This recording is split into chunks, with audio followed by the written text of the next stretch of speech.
Well, there's some new jabs in President Trump's ongoing battle with the media today. The president retweeting a quote from a political analyst saying this, quote, "The mainstream media is neglecting their duty to represent the public. They fail to represent half the country." So, is this true? Meanwhile, the president's senior advisor, Kellyanne Conway, well, she praised some in the media when she appeared this weekend on Media Buzz. There are a few journalists out there who have really done a great job trying to get to know this president and his administration, his cabinet, his senior staff. And I think those folks are still doing what traditional journalism has always done, which is they're trying to get the story. Is that the case? Will the Trump media feud ever die down? Guy Benson is a Fox News contributor, political editor of townhall.com. Lynn Sweet, Washington bureau chief for the Chicago Sun-Times. Welcome to you both. Guy, let me start with you, Guy. I mean, the president and Kellyanne, I mean, they only seem to be praising news people that they see as allies, perhaps, or those who get the stories correct and have editorial credibility and journalistic accuracy. Would this be fair to say?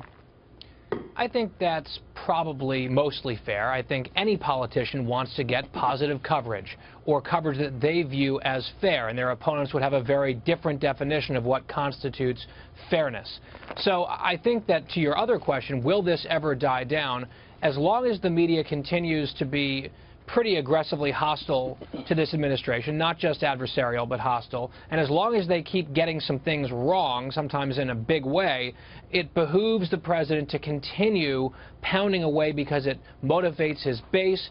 It calls into question some of the negativity surrounding his administration and his agenda.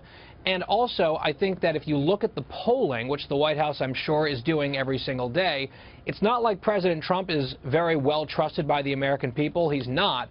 But a new NPR PBS poll that came out just a few days ago showed that while the president is in a weak position on credibility, the media is 7 points worse. And if that's the dynamic, you better believe the White House is going to try to flog that. Well, you know, Lynn, I mean, some in the media would say that it's not a matter of being, quote, hostile. It's they're doing their job. They're trying to hold this administration to account. They're trying to hold some of the statements that the president says to account in terms of what's truthful, what's correct, and that would be their defense.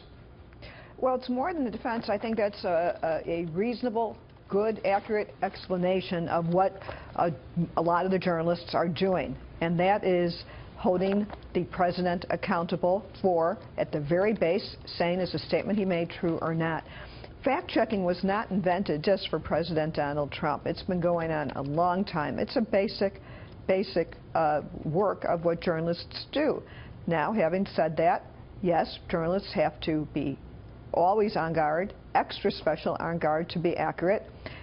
One of the examples I could give is how people are talking about how there are 17 intelligence agencies that concurred on evidence of Russia collusion in the election.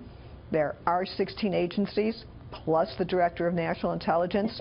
There were 3 relevant agencies that did the examination. And what does this do to the view? And what does this do to the view of journalism, Lynn? I mean, well, I think what this means is that you cannot separate the journalists who make mistakes, correct them.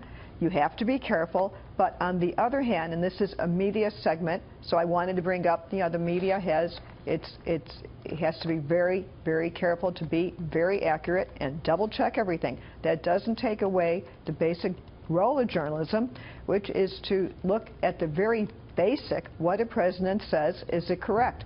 President Trump often says things that aren't true in a statement or a Twitter. I don't think it's hostile to the media. Correct it.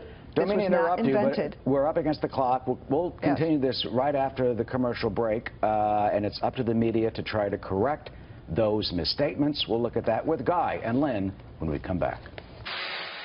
And we're back with Guy Benson and Lynn Sweet. Lynn, final thought. What does the media have to do to maintain and/or to some restore credibility? We have to work very hard at always being right. When reporters make mistakes, they try to correct the record. You know, I'm just looking at Twitter during the break. There's a woman out there, Sandra Bailey, who's watching us right now, who says that the media is making mistakes or that we do it on purpose. No one does it on purpose.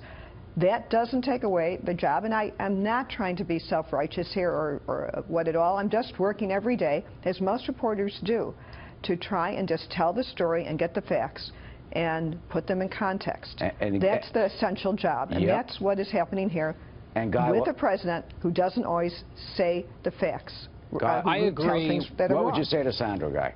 I would agree with virtually everything that Lynn just said. And I think it's very important for journalists, regardless of our views and where we're coming from, to link arms on behalf of the truth and hold leaders accountable, elected leaders accountable from any party. That should be the media's job. I think what the American people want, though, is for the media to evenly treat both parties, which doesn't always happen.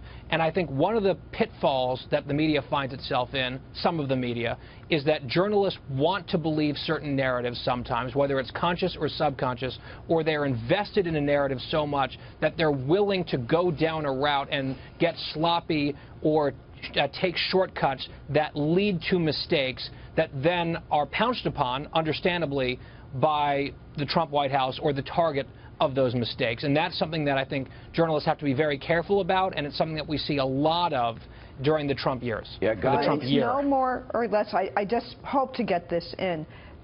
Fact-checking a president is normal. You don't want to let any president say things that are not true. President Trump says things that are not true or in contradiction to things he said before.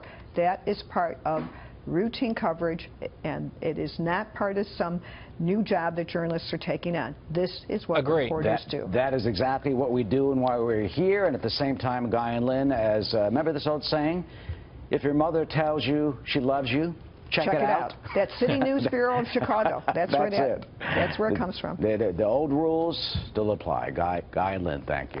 Thank you.